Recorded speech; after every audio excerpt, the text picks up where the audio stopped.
This episode of the Cult Popture podcast was brought to you by our Patreon. If you want to tell us which films we should watch or get 2 extra exclusive podcasts a month, then please consider joining the cult and donating at www.patreon.com/cultpopture. Hey, Richard, why does everyone in Middle-earth have the same font, the same handwriting? It's uncanny. Bad production design. like all the street signs in the Shire are that same kind of curvy fantasy font, and then when you see Bilbo writing his book, it's the same fantasy font, and then at the end of Return of the King, when Frodo writes The Lord of the Rings by Frodo Baggins, it's the same damn font. What is going? Well, I shouldn't say font. I guess it's handwriting, but it is font. It is a font. Yeah, typeface. Do you think Elijah Wood and Ian Holm and anyone else who wrote in these movies learnt how to do that handwriting? Well, do you reckon that's just Ian Holm's handwriting? Because this is the first one we see. That's true. And then they based the entire of Middle Earth's literature. Yeah, off it's that. like how Tom Hanks based his Forrest Gump accent off how young Forrest Gump talked. Wow. That's a really good insight. Hey, everybody. Welcome to Film Franchise Fortnights on the Cult Popture podcast. My name is AJ, and I'm joined here by Richard Martin. Did I pronounce that right? Son of Wayne. Richard, son of Wayne. And I am Alexander, son of Justin. This is fun. We're having fun. And we that's the are main having thing. fun, though. So this is... a franchise, a podcast where we cover film franchises. When was the last time we explained that up top?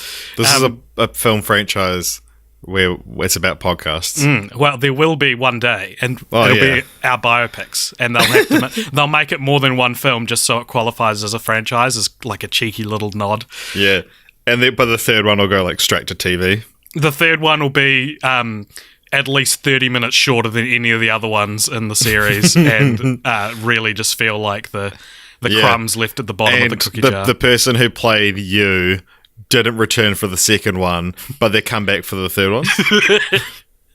Old Zach Galifianakis, he's a busy man.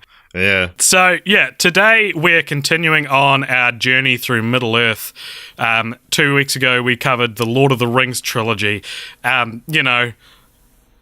Arguably one of, if not the best film franchise of all time. You won't find many people these days who can confidently say that these are bad movies, because they're not. Sure.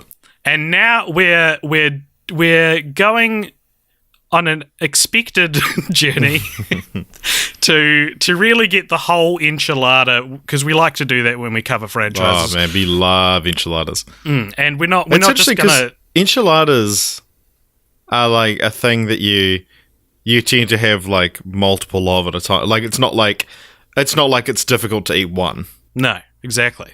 And we love enchiladas so much that we like to watch every single edition of a franchise as possible. So, look, the Hobbit trilogy from 2012 to 2014 is considered inferior to the Lord of the Rings trilogy, but it's still part of the legacy, and so we're going to watch it. And not only are we going to watch it, I consider this part of the Middle-earth overall franchise. Well, it is, but it's not a hot take. No, but when people say Lord of the Rings is the greatest franchise ever, it's they do have 3... Half of them are bad. Yeah. Well, I guess so. So, the films that we're going to be talking about today, if you've never heard of The Hobbit, which you have, but if you haven't... come on, you have. We're talking about The Hobbit, An Unexpected Journey, which came out in 2012, The Hobbit, The Desolation of Smaug, which came out in 2013, and The Hobbit, The Battle of the Five Armies, which came out in 2014. They were all, once again, directed by Peter Jackson, who directed the Lord of the Rings trilogy. And let's take a guess, Richard, of what they have on Rotten Tomatoes. Unexpected Journey, I'm going to go mid-70s. Okay. What do you think for Desolation? Desolation, I think, would be the highest one. So I'm going to maybe say high 70s, low 80s. Okay. And then the Battle of the Five Armies, I'm going to say just below fresh, so like mid to late 50s. All right, so The Hobbit: An Unexpected Journey has 65% on Rotten Tomatoes. Interesting. The Desolation of Smaug has 74% on Rotten Tomatoes. And The Battle of the Five Armies has 59% on Rotten Tomatoes. So the only one to not be fresh, as Rotten Tomatoes calls it. Interesting. And I'd argue that Desolation of Smaug is the only one with like a score you'd hear and be like, oh, I might go check it out at the movies then. Yeah. Because if a new Lord of the Rings comes out and only gets 65% on Rotten Tomatoes, that's like, I don't know. I feel like that's not a good sign. Yeah. Sorry, just taking a drink of my water. So look, we are dealing with something very upsetting to a lot of people for a lot of different reasons. If you thought that the Lord of the Rings episode was a deep dive into how the trilogy kind of changed our country of New Zealand for the better, this one, in every single aspect, the Hobbit trilogy is like the opposite effect, like both personally and nationally, from Lord of the Rings. Yeah. For us and the people involved. Yeah, exactly.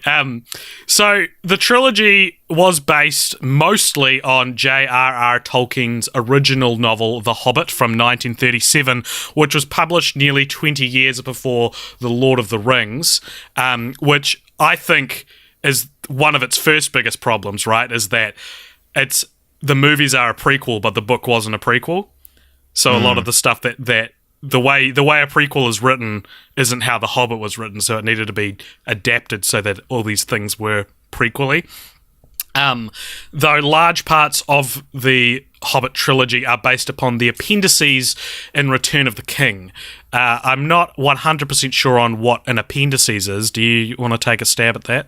It's like the additional notes. Right. So I heard somewhere a long time ago that apparently at the end of Return of the King, Tolkien wrote a bunch of notes that was like, I'm going to rewrite The Hobbit. Here's the things I want to change. Here's the things that I left out.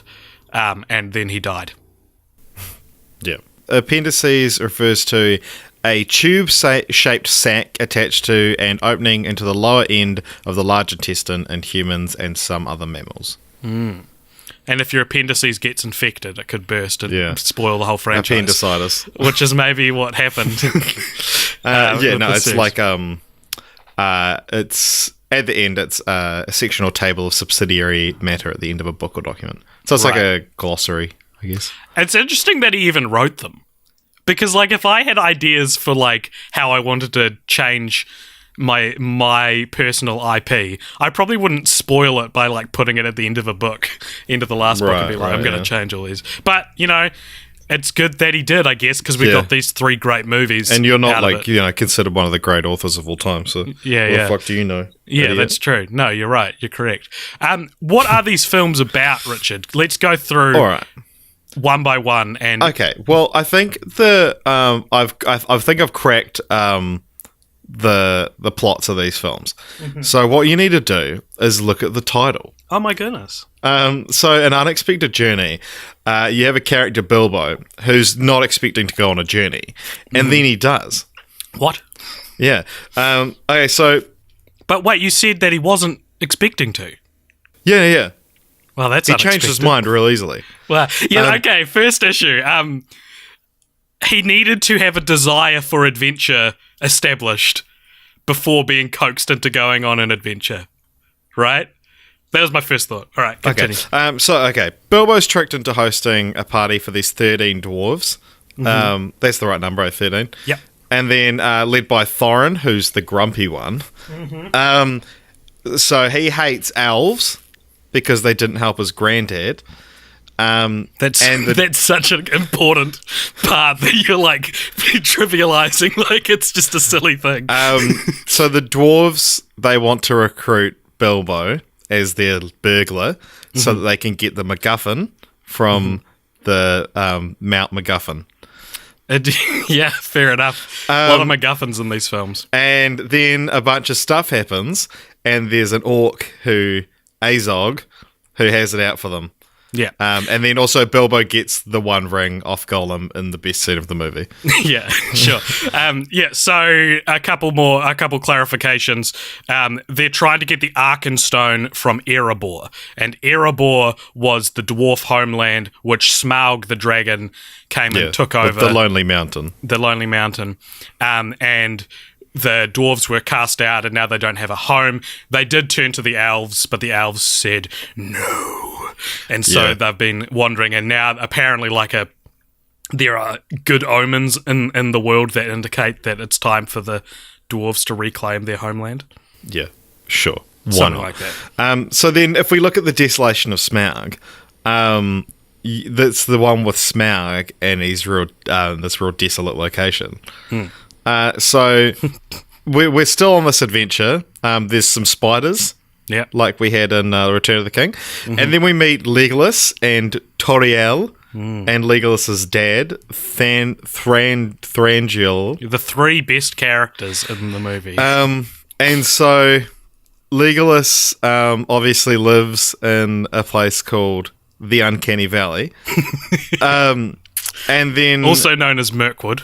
Yeah, then we also meet the Bard, who is the character who looks the most like Orlando Bloom in the film.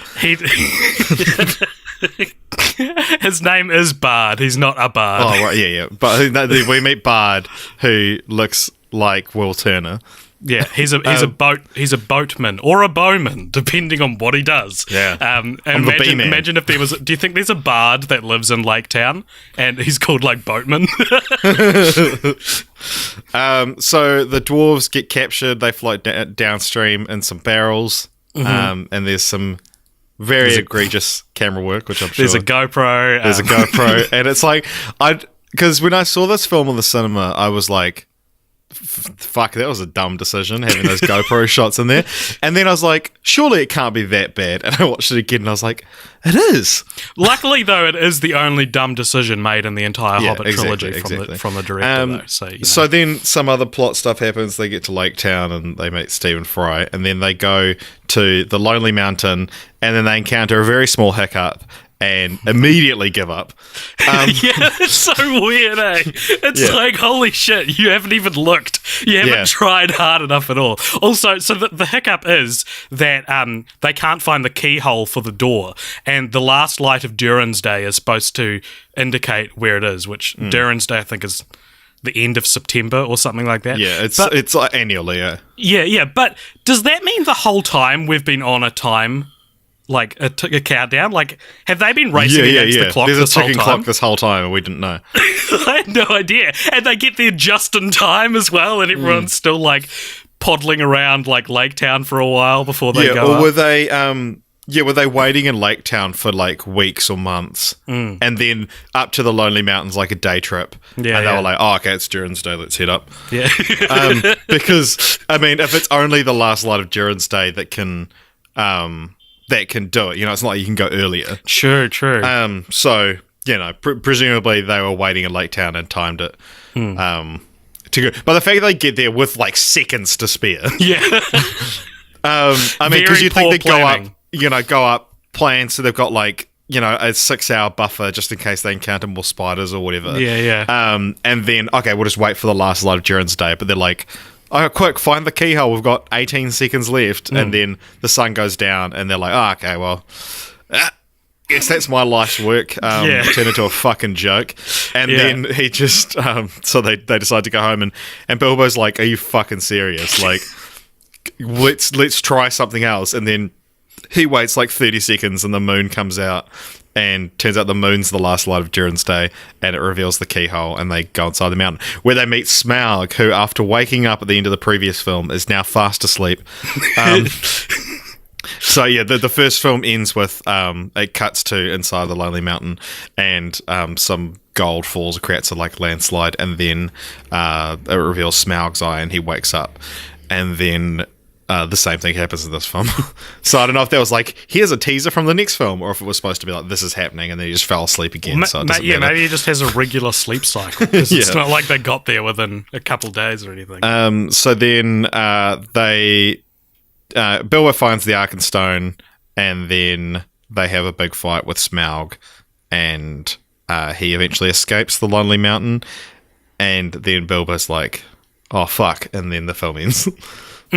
Yeah, so, the best scene from An Unexpected Journey is when Bilbo encounters Gollum, and it's this, awesome little, kind of stage play almost. And then the best scene from Desolation of Smaug is when Bilbo encounters Smaug, and it's like this majestic dragon who's voiced by Benedict Cumberbatch with this really great voice. I can't wait to hear what set piece or exciting character or exciting scene we've saved for the final film in the trilogy. Yeah, it's funny that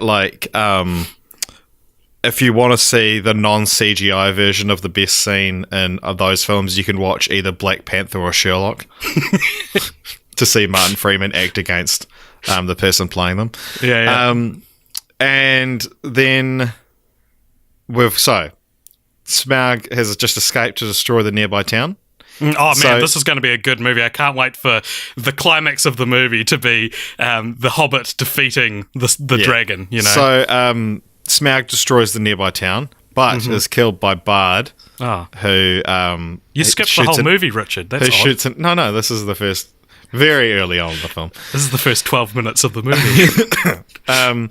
And so Bard shoots an arrow into his one weak spot. He's missing a scale, and shoots a black arrow into him.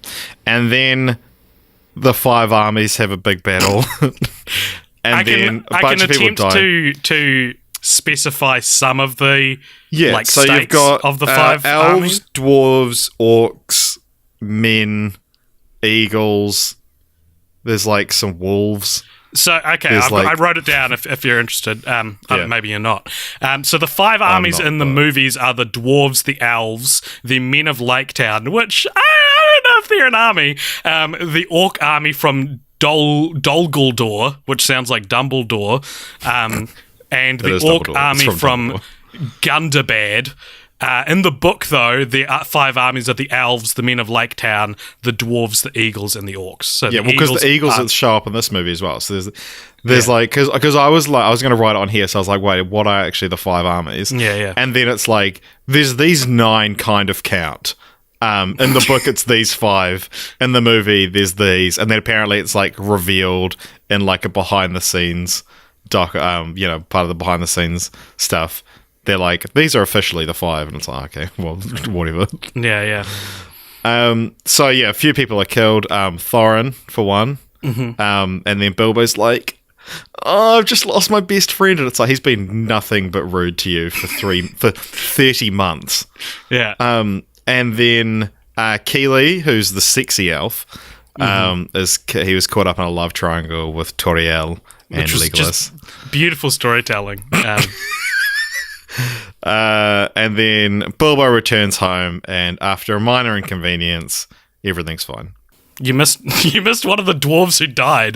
That's so sad. Oh, wait, yeah. Who's the other one? Feely and Keely both die. So I think they're brothers.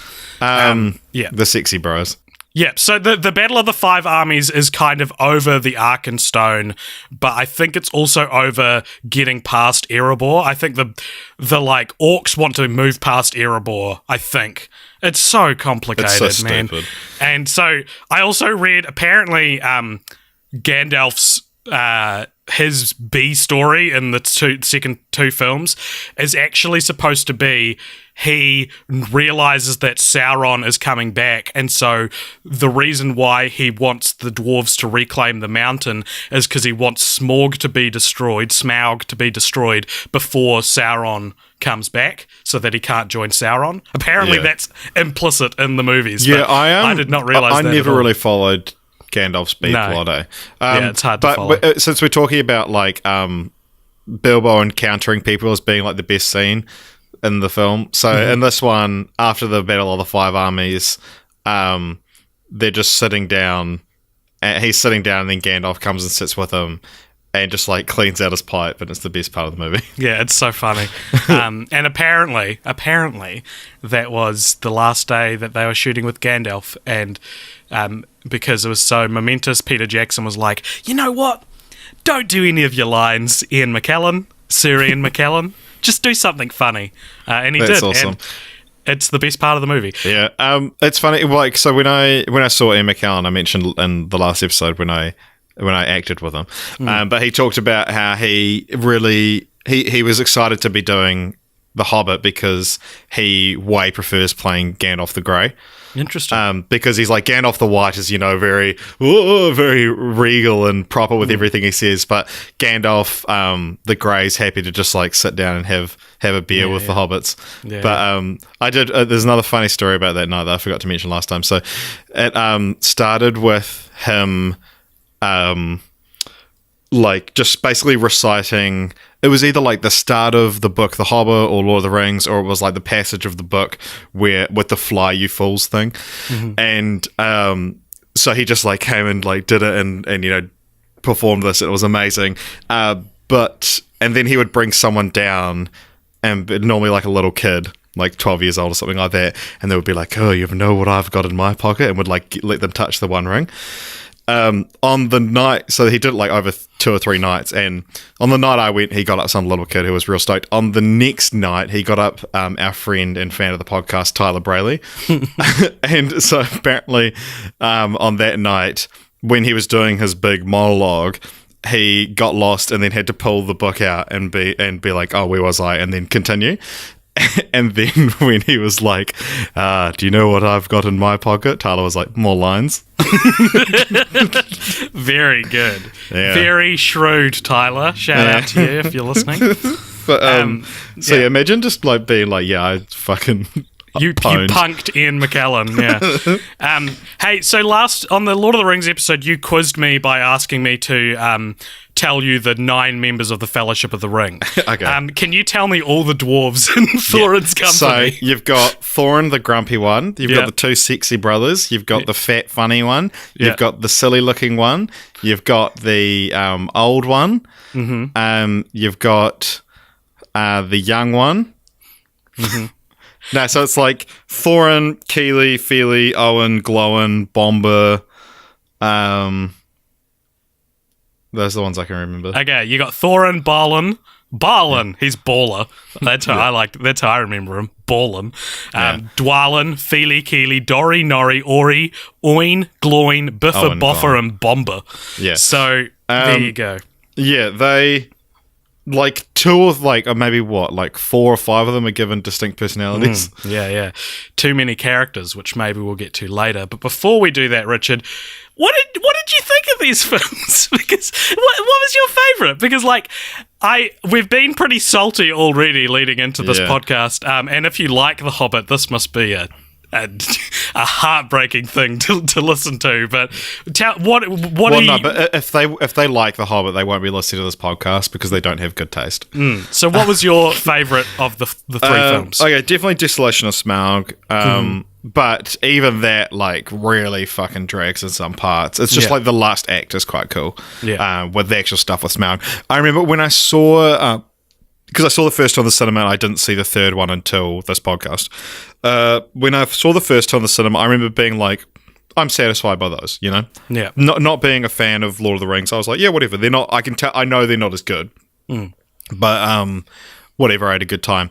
But watching them again, especially An Unexpected Journey, I was like, fuck, man, this film, holy shit. It just goes on and on and on, and it's like the tone is all over the place, and it's just boring, and it's very clearly, especially like actually Battle of the Five Armies, it's very clear that this entire movie was supposed to be the third act of the second movie when it was originally announced as 2. It's what if you ever hear the phrase rush job and you want a like really good example of where like a layman, like someone who's not even into film that much, can understand what a rush job looks like. The Battle of the Five Armies is the most obvious rush job I've seen. It's up there with True Detective Season 2 in terms of like, there's some ideas here. You really didn't have time to turn them into anything. Yeah, because I mean, we haven't said it yet, but like this was originally announced as being 2 films, and then it was famously split into 3, and everyone was pissed off about it. But so, do you know when the split point would have been? Yeah, I think it was supposed to be after the barrel ride. Yeah. So it was the where the barrel split scene was was supposed supposed to be the end of the first one, and then Bard appears, and it's like, who's this mysterious figure? Cut to credits. Yeah. So rank them 2, 1, 3, right? 2, 1, 3, yeah, easy. It's obviously 2, 1, 3. So one thing to consider, though, I agree. When I first saw them, I would have said because we'll get to what I thought when I first saw them in a minute. But we watched the extended editions again. Did you? I did. Yeah. Yeah. And boy, if there's one thing that these films don't need, it's for them to be extended. Like, it is so when I first saw them in the theatre, I would have ranked them, 2, 1, 3. This time round, I actually think I enjoyed 1 the most, and then 2, then 3, because 2 is one of the most hurt by an extended edition films I've ever seen. Like, I was so bored when they're stuck in Mirkwood and Bilbo's just walking around and he looks behind him and sees himself like walking behind him, and I was like, this is going on for so long. It's like an actual fever dream that they live within, but it's not as fun. But they should have, and I messaged you this while I was watching them, but they literally should have just released the scene of Gollum and Bilbo as a short film, and that should have been all we got of The Hobbit. They'd be like, we've cast Martin Freeman, we're just doing this like one little scene, it's going to be real fun. And then people were like, release the whole thing, and you'd be like, nah. But before you talk about what you thought of them, can I just guess what you thought of, growing up, what you thought of these films? Okay. Because I imagine, because you spent so long being like, oi, Lord of the Rings isn't even good. Like, I'm so cool for hating them. Were you like, I'm gonna fall in love with The Hobbit? I wasn't. And you were very apologetic and made excuses for them. That's what I don't think it was. Truly, from the bottom of my heart, I don't think it was an intentional. I don't think I was compensating. I don't think I was making up for lost time. Right. Because by the time I saw The Hobbits, I'd rewatched Lord of the Rings and was at peace with them. Right. Okay. I didn't mean overcompensating. I meant more that you enjoyed having a contrary opinion about Lord of the Rings, about the Middle Earth. No, I didn't enjoy it. By this stage, I hated having contrary opinions to people. Right, okay. But I did, in fact, really love the first 2 Hobbit movies. When I saw the first one, I was like, that was great. Like, that was fun. I loved this part. And then when I saw the second one, I was like, so funny. Well, I remember when I saw the second one, and I remember as well, and the Rotten Tomato score would back this up. I feel like opinions on the second one were actually generally quite positive, where they were kind of dour on the other 2. Like, I feel like the second one in the zeitgeist, everyone was like, it's a step up from the first one. Yeah. And I love so much about the second one. I love so much about the whole trilogy. And then the third one came out, and I went to it, and after it finished, my friend who was working at the cinema, he walked in to clean up, and he was like, how was it? And I was like, nah, real bad. I've always thought the third one was just real bad. The third one is actually garbage. Yeah, and so I have what is almost the exact opposite experience with the Hobbit movies than I had with Lord of the Rings, because Lord of the Rings, growing up, I was like, I'm too cool for these movies, and when the Hobbit came out, I was like, I like them, and no one else does. So it's very, very jarring to be thrown into this saga and experience these things. Yeah, I did like the first 2, like I say, but over time I came to understand why they're bad. And I think especially watching them a week after watching the Lord of the Rings trilogy, yeah. We are talking the drop in production value, the drop in just quality control is staggering. Yeah. Also, did you see see them in the cinema at that higher frame rate they released them in? Yeah, man. Fuck, it was bad. Bad idea. In fact, the higher frame rate and the 4K resolution, I think, is actually responsible for why this movie looks like everything is glistening in CGI because all the sets and things looked too fake at that frame rate, so they had to touch them up. Yes. Should we explain what we're talking about? Yeah, so these movies will give your eyes cavities. Like, it is like you're eating sherbet for your eyes. 6 hours in your eyes. Like, it looks garbage. Like, what's the point? There's like this shitty Instagram filter over everything as well. Yeah, and it sucks because it's supposed to be showing off New Zealand landscapes. And what's so cool about Lord of the Rings being set in New Zealand is that it's so gritty and grounded. Yeah, and there was no need to film this in New Zealand. Yeah, and that's what a tree looks like. That's what a rock looks like in the middle of nowhere, New Zealand. And this, you may as well have not filmed them in New Zealand. Yeah, I'm sorry, but so they were. Yeah, they did this thing, and like James Cameron started it. He was, I'm going to do this when I release Avatar 2 in 2014. Pete, you can start it off. It was this high frame rate thing. So normally a film would be, normally a film would be like 24 frames per second. These were released at 48 frames per second. And I remember when they first announced it, they described as like, because it was 3D as well, and they said like if 2D's like looking at like a picture of something. 3D is like looking through a window, and 48 frames is like taking away that glass and just being like looking into the real world. And there is definitely, I think, part of that. It gets rid of any motion blur. So when the camera pans really fast from one thing to another, you see every single detail in between that, and it's really disorientating watching something like that when we're so used to experiencing a film in one way. But it just also means that you can see every single detail as clearly as you can in real life. So you can see, there was one shot I remember specifically of like a foot, a hobbit foot, it's like stepping on a stone that was like in the middle of a river, and just being like, fuck, that actually looks like that foot's right there.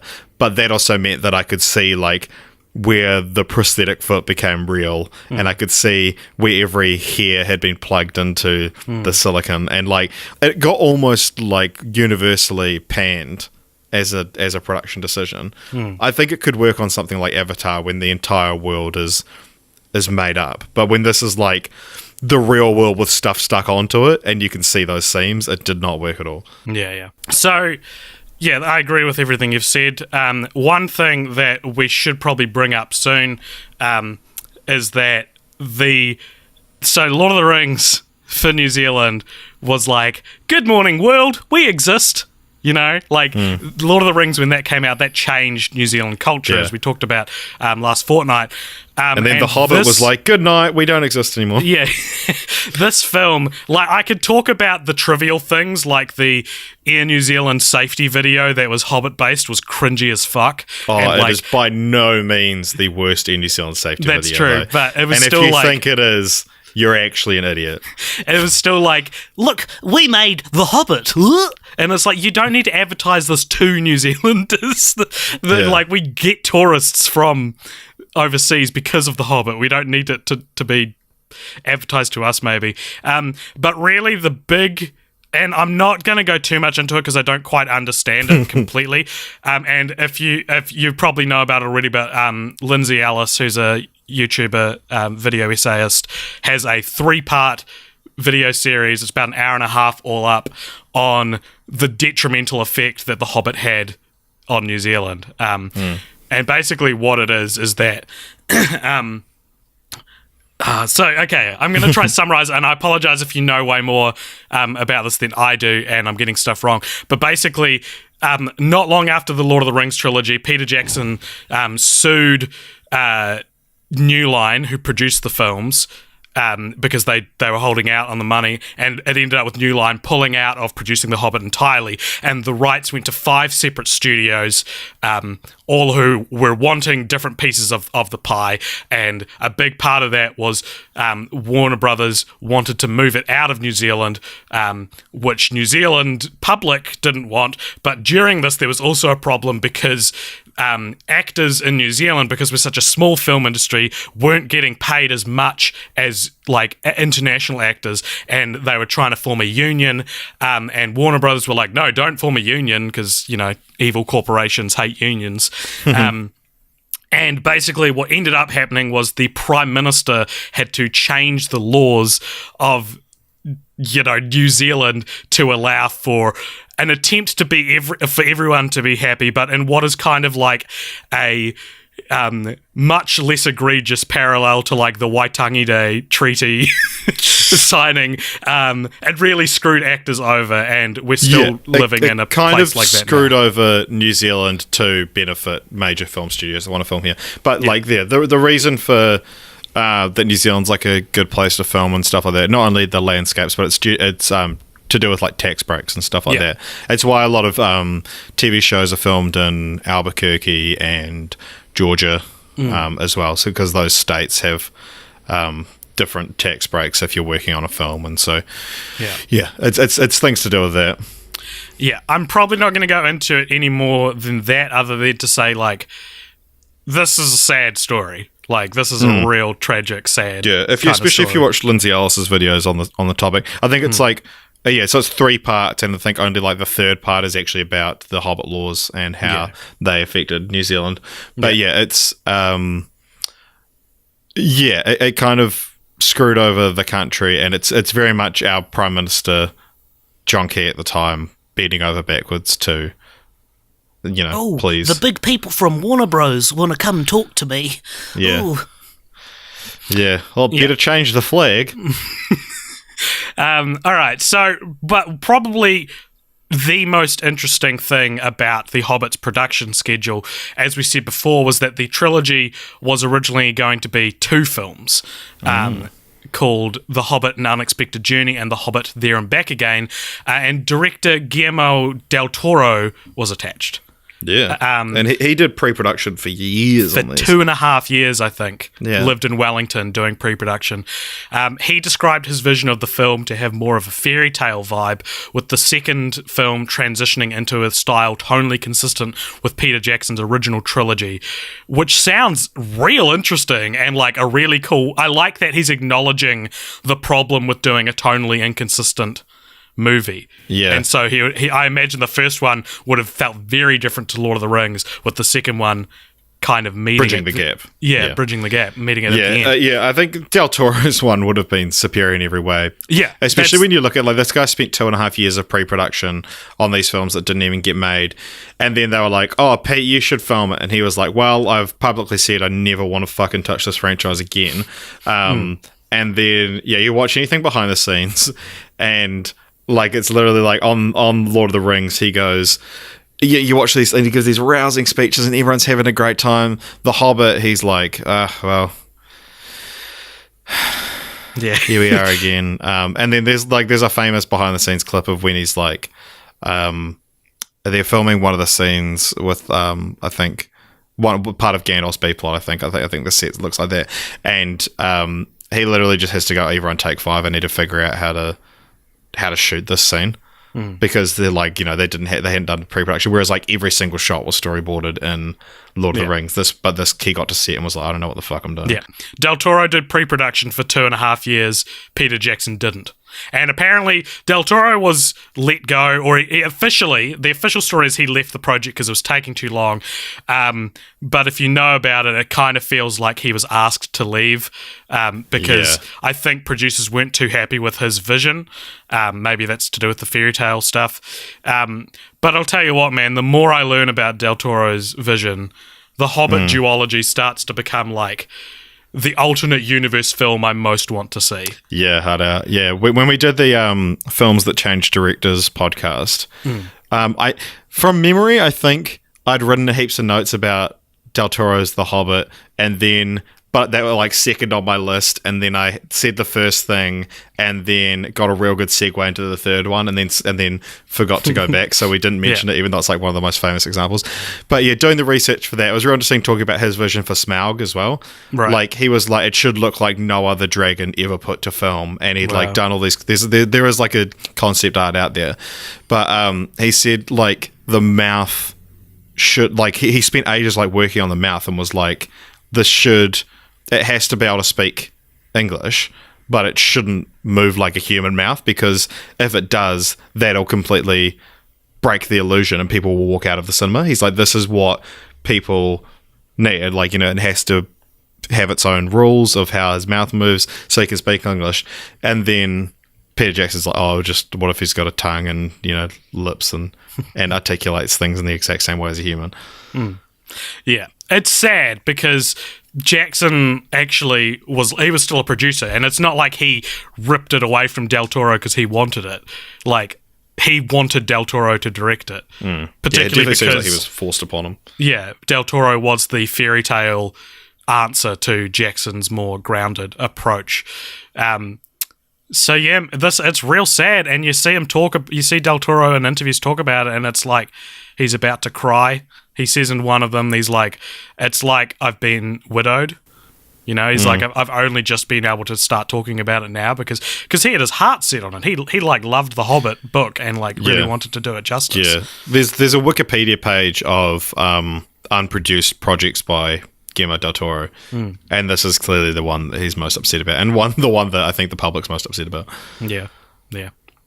Hey, did you know that Daniel Radcliffe, Shia LaBeouf, James McAvoy, Aaron Arkin, and Tobey Maguire were apparently considered for the role of Bilbo Baggins? Say what? Yeah. Can you imagine? Like, Daniel Radcliffe is an interesting choice because it's like... You clearly just want the mirror image of Elijah Wood. Yeah, and also, like, that's actually a good point, but it's like, imagine if Harry Potter and Bilbo Baggins were played by the same guy. Right, yeah. I don't when an actor has two significant roles that are like iconic in pop culture already. What about Harrison Ford? Yeah, but they were made for their original inception was in movies, Indiana Jones and Han Solo. So you don't like. What about like Ian McKellen with Gandalf, Star-Lord, and Owen Grady? Yeah, I actually do have kind of a problem with that because they're very similar characters. I'd say the exception to this rule be Ian McKellen, who plays Gandalf and Magneto. I don't have too much of a problem with that, but I don't know. Anyway, Shia LaBeouf. That's a rare. I don't think that would have been very good. Yeah, I feel like this is one of those things where they say, "Oh, they were like talked about." Like, I don't think he would have ever seriously been in contention for it. James McAvoy seems too old. Yeah, he's probably the same age as Martin Freeman, but I don't know. I can't see. Yeah, I don't know why you'd say. I imagine him being younger than Martin Freeman. Right. Fair enough. I don't know. When I think of James McAvoy, I think, you know what? He's probably younger than Martin Freeman. That's the first thing that pops to my mind. That's amazing. Not any of his work or like his no. films. I don't know who Aaron Arkin is.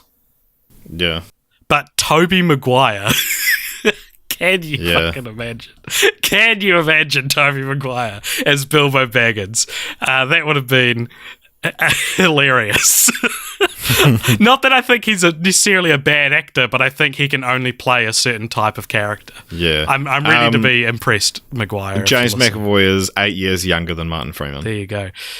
Peter Jackson. What a strange thing to say. James McAvoy's too old, but Martin Freeman's the right age. Well, maybe I don't like Martin Freeman as Bilbo. I haven't said that yet. Okay, no, I love Martin Freeman as Bilbo, and so did Peter Jackson. He said that his first choice was always Martin Freeman, but he was initially unable to accept the role due to scheduling conflicts with Sherlock. Yeah, I remember him turning it down and everyone being like, no! So Jackson reworked the entire shooting schedule for the trilogy to accommodate him, which may be the only pre-production work Jackson did for the entire trilogy. Yeah, he's like, oh, yeah, we'll delay filming by 6 months. And everyone's like, oh, cool, we can do storyboards, we can like actually make props. Pete's like, no, we're just waiting for Martin. Yeah. So I want to talk about how The Hobbit works as a prequel, because I think The Hobbit is responsible for a lot of tropes that we now recognize as being bad in a prequel. I mean, like more than the Star Wars prequels. Yeah, no, the Star Wars prequels, I guess. Yeah, we'll get to that. So I feel like the Hobbit trilogy fails as prequels because they're based on a book, as I said at the start, they're based on a book that was written first. So when you're reading the Hobbit novel, you theoretically don't know that Bilbo and Gandalf and a few other characters survive, right? Like their fates for the sake of dramatic tension, they are technically up in the air. But the movies like insist on putting specifically those two characters in so many life-threatening situations, and they do with Legolas as well. And it's like, what is the tension here? Like a Gandalf's whole appendices inspired side quest, it leads him to discovering things the audience literally already knows. You know? Yeah. So the storytelling falls more on showing how Gandalf came to discover that Sauron is coming back instead of revealing anything to the audience, because we know Sauron's coming back. You know? Yeah. So it's like, you want to know how Gandalf found out? And it's like, okay, but I already know the dramatic tension should be him finding out, you know, us finding out at the same time. A few other... But how do you shield that from... Like, you have to watch Lord of the Rings without realizing that Sauron's back.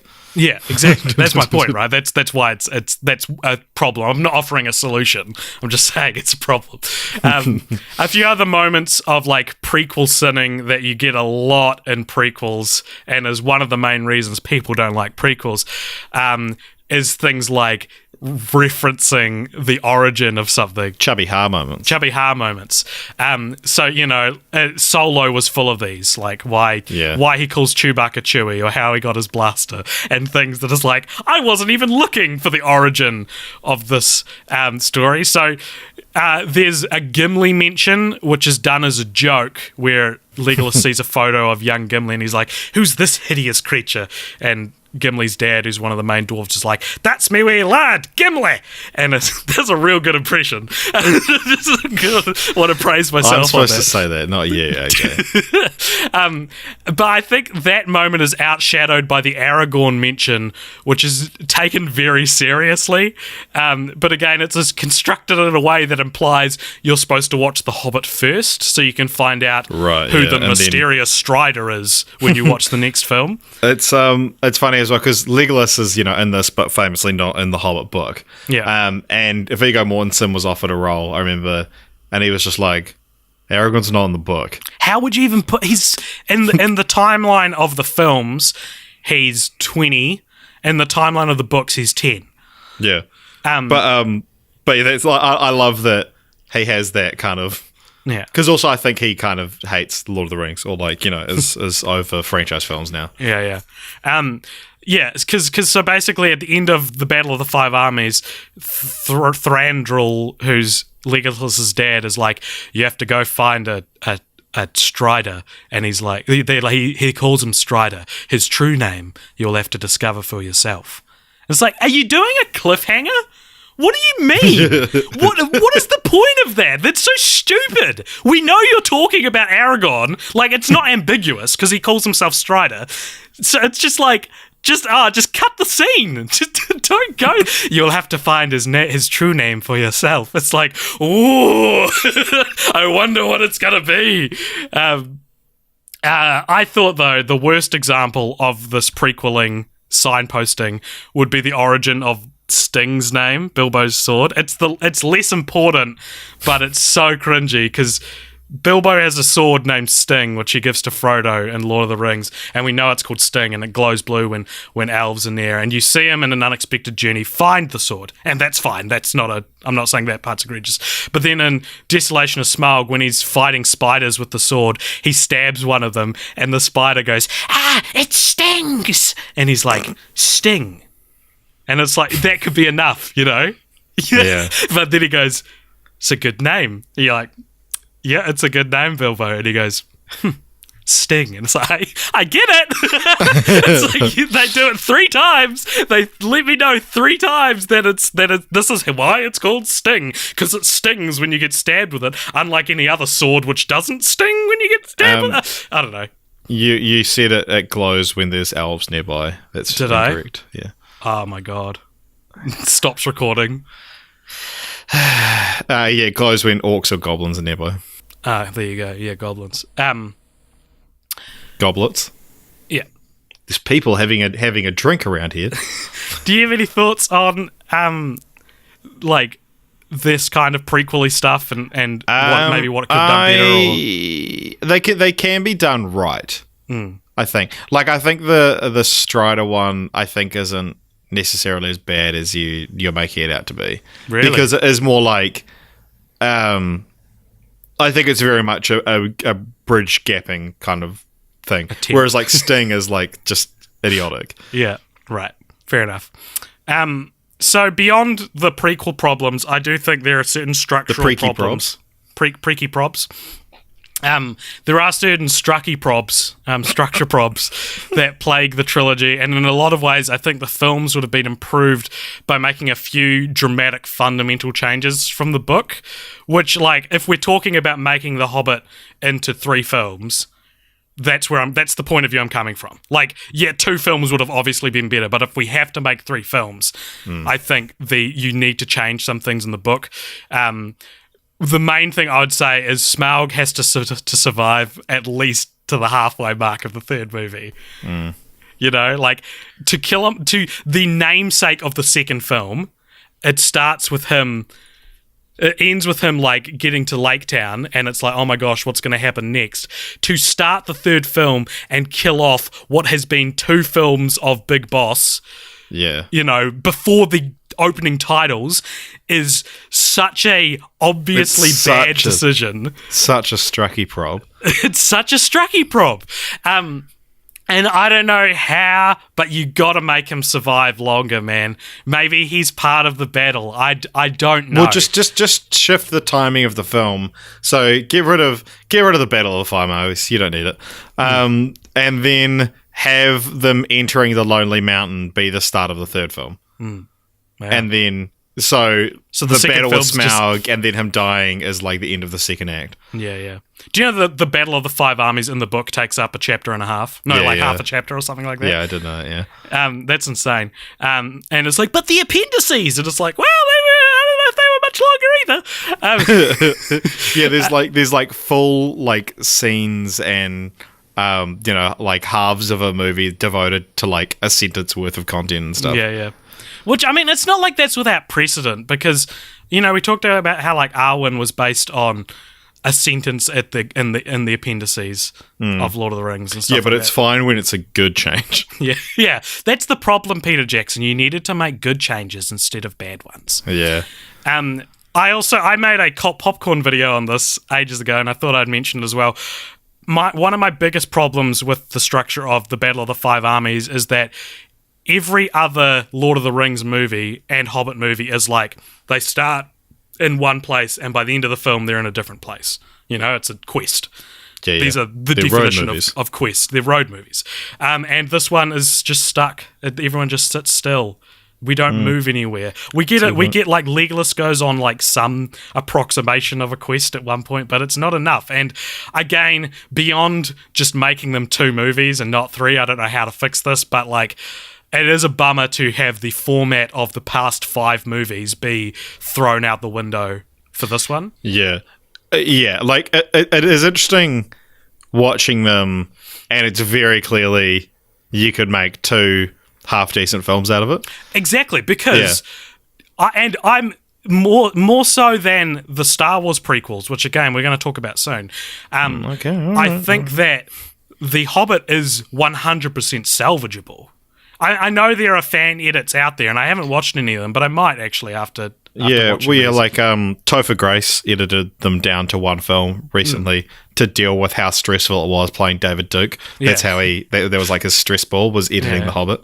And it's because, so what I guess what I'm saying is, if you took all 3 movies, you could cut out enough to make 1 to 2, I'm going to say, good movies. You know, I'm not even like the best we could do. Like, they would be good, great movies. Like, 1 like decent 3-hour movie probably, or like 2 pretty decent like 2-hour movies. Yeah. Like, and because the problem with the Star Wars prequels is that a lot of it is rotten at the core, right? So the problems with it are like the almost 100% of the problem with the final products of the Hobbit movies is that there's too much in them.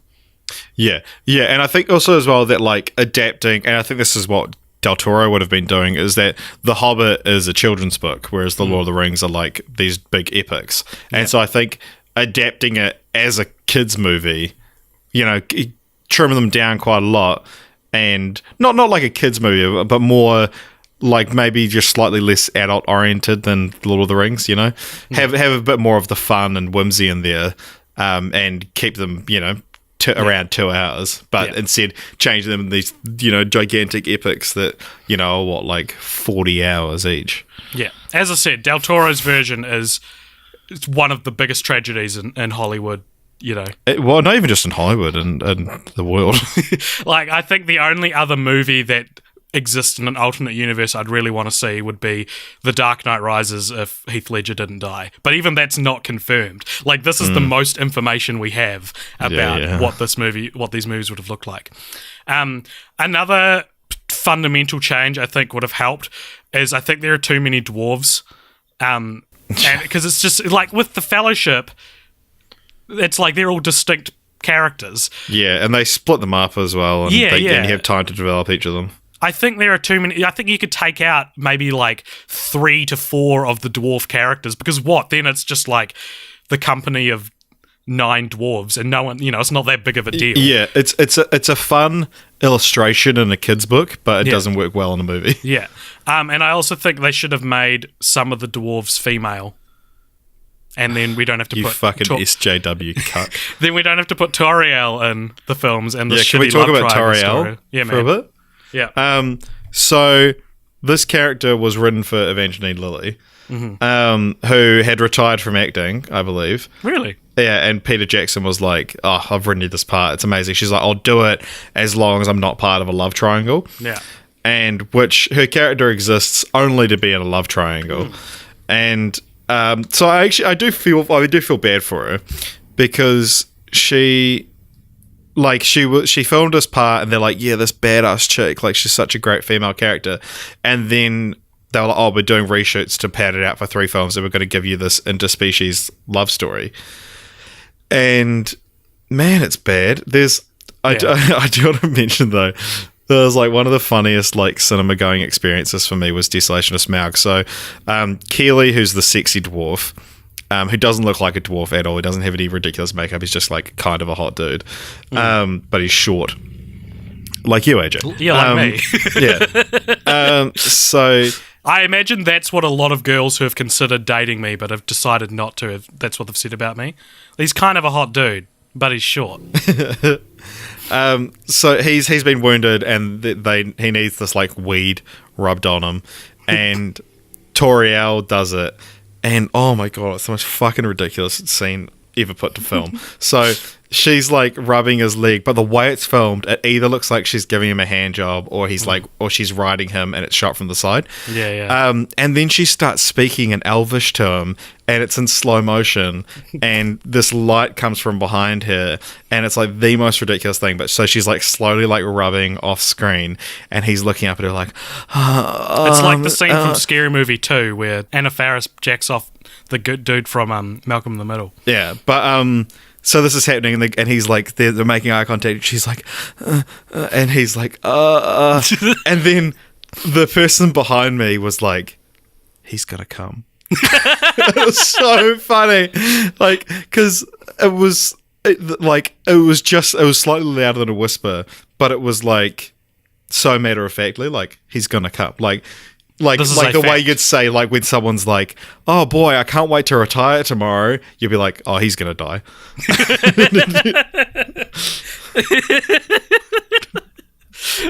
Oh, that's great. Yeah, Toriel, it's amazing that the love triangle between her and Keeley and Legolas was a reshoot decision, because I can't imagine her role would have been anything interesting, and or at least like what would she have done if that wasn't? Well, I think she would have just been the female Legolas who's there to shoot a bow and arrow, and then that, constitutes being a strong female character, the only one in the trilogy. Because maybe, hey, she does things that a man normally does, and that's her entire character. Maybe her and Legolas should have just been combined into one character, and it's just her. Because then you're then you get rid of the problem of Uncanny Valley Orlando Bloom. Yeah, and also the fact that he wasn't in the book, and that pissed off so many people. So make some of the dwarves females. I know why they didn't do it in 2012, but now it's like anyone who gets angry at this is such a loser. Like, who gives a shit? Like, making the dwarves female or not having female dwarves? Maybe 2 or 3 of the dwarves females, right? Yeah, because it made it sound like you were like, anyone who gets angry at all the dwarves being male is a fucking idiot. Because they mention that you never see a dwarf female in the flesh. I was just about to say that, yeah. You see, they mention them in, I think, the Two Towers, and Gimli's like, the problem is that a lot of dwarf females are mistaken for men. And Aragorn's it's because of the beards. And it's like, shit, okay, show me them. I don't care. Like, whatever, have bearded women be. Or maybe some of them were women then. Yeah, true, maybe. And you mistook them for men. Well, if J.K. Rowling had made The Hobbit, she'd come out and be like, Thorin's a woman. Yeah. All right, now it's time, Richard, for some randomly placed useless trivia / statistics. But that sounds like you've strategically placed it. Yeah, I was going to say, a fun fact about the randomly placed aspect of this segment is that it's now actually very intentionally placed in a way that bridges the gap between 2 talking notes. All right, so if you've never heard this segment before, this is where we talk about our own podcast and where this fits into the lore of it. So feel free to skip ahead 5 minutes if you don't give a shit about that. It's going to be 5 minutes long. Yeah, it's 5 minutes long, Richard. Jesus. I've timed it. Do not interrupt me, because then it'll just be longer. No, I don't know how long it'll take. Okay, so the 3 films in this trilogy... But please don't interrupt me. The 3 films in this trilogy make up our 11th, 12th, and 13th prequels that we've covered on the show. So the others being Puss in Boots, the 3 X-Men prequels, and Origins Wolverine, Monsters University, Dumb and Dumberer When Harry Met Lloyd, the 2 Santa Paws movies, and, spoilers, Final Destination 5. I didn't include the final... Someone that's really worried about spoilers and is like, what franchise is going to be? I didn't include the 3 Beethoven films in this list because they're the 3 final ones, because they're more of like a meta reboot. Yeah, and then by no means a prequel, and no one would define them as such. Yeah, but they make the first Beethoven movie in it, right? Yeah, no, that's idiotic. You didn't bring that up. I agree. I am an idiot. But I'm hot. But you're kind of hot, but you are short. I also didn't include Freddy vs. Jason, even though it happens before Jason X, because that feels like it's not really a prequel. Nor did I include every Hellraiser film after the 4th one, which again is like set. The 4th one's set in the future. I don't know if I'd call the other ones prequels. Yeah. It's more like Jason X and Hellraiser 4. I forget what it's called. Bloodlines. Yeah, Bloodline. I feel like it's more that those are a special kind of sequel. They jump ahead massively. Yeah, like the opposite of a prequel. Sequel. Yeah, so this is our second prequel trilogy to have at least one film featuring Ian McKellen after the X-Men prequels, and technically our second prequel trilogy to be a prequel to a trilogy where every film stars Ian McKellen, which is also X-Men. And last one for now, if you count The Lord of the Rings as a separate franchise to The Hobbit, then this is our 5th franchise to feature elves. The other ones being Santa Paws, Dungeons and Dragons, Beethoven, and Shrek. Yeah. The 2 Middle-earth franchises tip the scale to our podcast being fantasy elf heavy over Christmas elves, though if you count Shrek the Halls, which is a short film set in the Shrek universe, this may change, but I'm not sure. I don't think I've seen Shrek the Halls. Yeah. This is also our second franchise where, if you count Lord of the Rings as a separate franchise, where we've both separately met a star of it. Very true. And for me, it's a different star from the last time. I forgot how much Brett McKenzie was in was in the first Hobbit movie, man. But yeah, my star, the person I've met, is also in this franchise quite a bit, because I have had quite a nice chat with Martin Freeman. Tell us the story. Well, it's more of a story for another franchise, but I won tickets to go to the world premiere of The World's End, which was held in Wellington, New Zealand. And I'll tell the long version of that story when we finally get the Cornetto trilogy. Mm-hmm. But yeah, and I met him and had a chat to him, and he was really drunk. and he was like, "Hello, my name is Martin," and I was like, "Yeah, I know." And then, yeah, what was he saying? Because he was there, because basically like everyone from The Hobbit went to this. So like Benedict Cumberbatch was there, Richard Armitage was there, who I like kind of walked past and didn't realize it was Richard Armitage. But yeah, so I've sat in a room with like most of the stars of The Hobbit, and I've met Ian McKellen and Martin Freeman.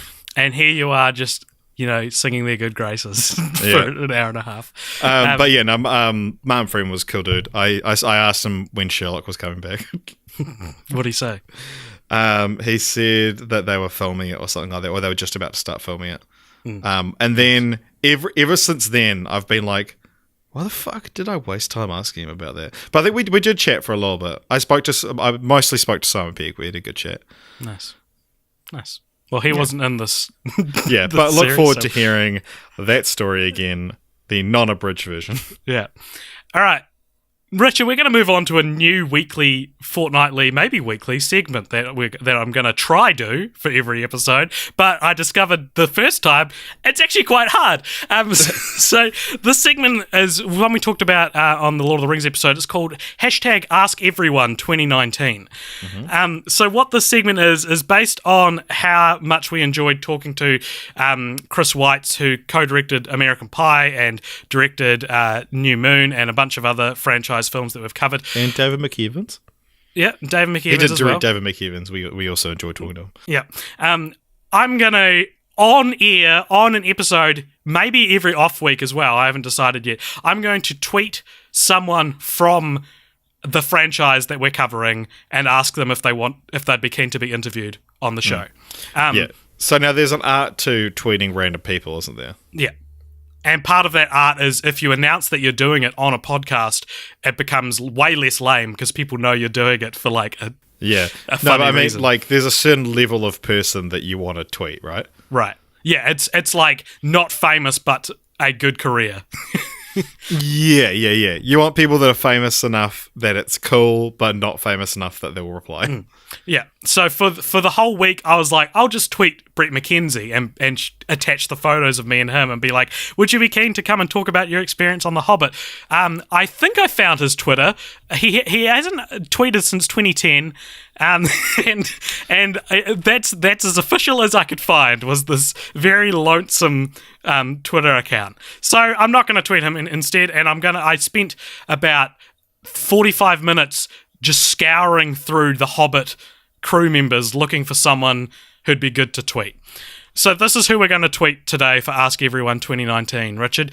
We're going to tweet a person called Walter Casotto. I'm sorry if I'm mispronouncing that. And he is a makeup artist who worked on he was the senior prosthetic makeup artist on An Unexpected Journey. He was also a prosthetic makeup artist on X-Men First Class. X First Class. What the hell is that? Is that the same thing as X-Men First? Yeah, it is. Okay. It's called X First Class on IMDb for some reason. That's weird. Did you know that? It's weird. Let me look it up. So he's prosthetic makeup artist for X First Class, as well as a special makeup effects artist for Harry Potter and the Deathly Hallows Part 1, which we haven't watched. It's stylized on screen as X First Class. Right. And what also makes him pertinent to this podcast, he was also a prosthetic makeup artist on Bohemian Rhapsody, which, say what you want about the film, the prosthetic effects are pretty good, in that. Yeah. So I found his Twitter and I'm going to tweet him right now. What should I say? Hey, V. Casotto, we run a podcast where we review a lot of different films that you've worked on. We would love to interview you on our show. Would you be potentially interested? Yeah. And now we're going to tweet him. The tweet is sent. The tweet is posted. I apologize.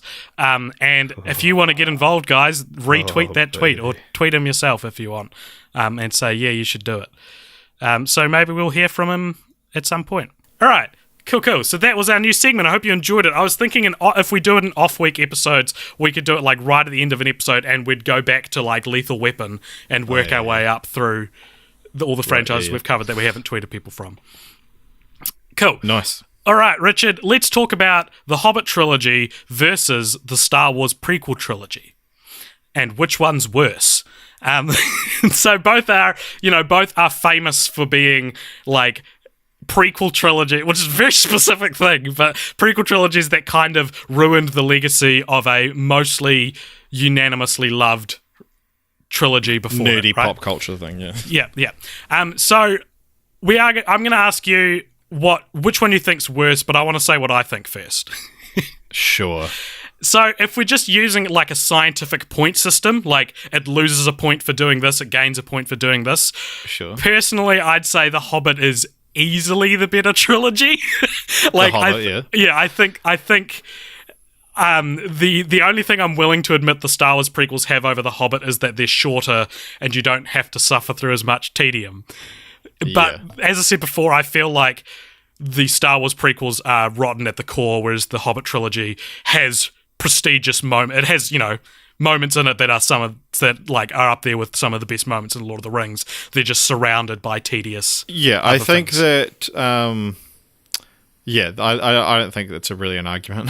Yeah, no, I'm glad you think so because like you said, they're rotten to the core, whereas there are good movies hidden inside The Hobbit. Yeah, I remember seeing a Reddit thread that was like, "It's time we admit that the Hobbit trilogy is worse than the Star Wars prequel trilogy," and I was like, "In what world are they worse?" Like, I would go as far as to say the Hobbit trilogy is like much better than the Star Wars prequels. Yeah, but I really don't like the Star Wars prequels, so maybe that's just me.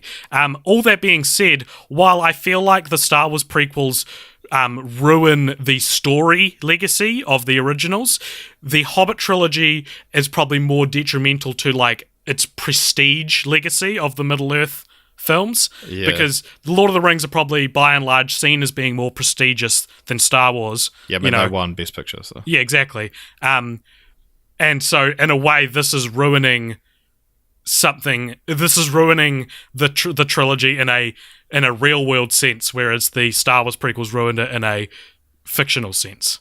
Yeah. So any more thoughts on that, or was that the whole thing? No, I mean that's it. Oh, I'm glad you agree. I was worried you'd be like, "Oh no, the Hobbits are real bad," and I'd be like, "Yeah, but it's like they're different ball games, man." Yeah. All right. So I thought, before we're kind of spiraling down into our final few segments here. Oh god.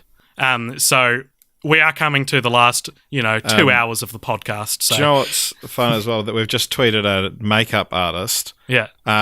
Who are they nominated for an Oscar for Bohemian Rhapsody? I'm not sure. Well, anyway, because the Oscars not announcing stuff during the break. 42 seconds ago, the Academy tweeted that they were reversing that decision. Hooray! Wow, you heard it here first on a podcast that's coming out 3 days after we've recorded it. Yeah. Because I've pulled up Twitter to see our tweet. Wow. And the Academy. You know what, Richard? The news doesn't stop. It doesn't. No. All right. So the last thing I want to talk about before we just descend into rattling off our usual segments is, are the Hobbit films worse than the Lord of the Rings films are good? What? No. I agree. I think the Lord of the Rings films are better than the Hobbit trilogy is bad, is another way to put it. Yeah. Like if you were putting them on a scale of good to bad, it would still tip in favor of good. Yeah, and I'm saying that now so that when we eventually do, when we eventually rank these franchises, which we want to do middle of this year, that's an important thing to consider. It does pull it down somewhere in the ranking, but not. Yeah, but we have done these as two franchises. Yeah, but I don't know. Maybe we should rank them separately. I don't know. I think that and the IP in general is the franchise, and they're important to cover in separate episodes, but they do. All right, we'll cross this bridge when we come to it. Sure. So I wanted to just rattle off a few things that I really like about the Hobbit trilogy, because we've spent so much time shitting on them, but I love some of the stuff in this series. I love some of the stuff in the series more than I love some of the stuff in the Lord of the Rings trilogy, right? Right, okay. So first and foremost, Martin Freeman is excellent as Bilbo. Yeah. I think it may be my favourite performance of Martin Freeman's. Yeah. It's up there with Lester from Fargo, but I think Bilbo is a way more nuanced and beautiful performance. I consider him to be one of my favorite actors as well, and this is like him at his peak. I think there's a few scenes that I really like that I thought, and you feel free to jump in with some things you like as well.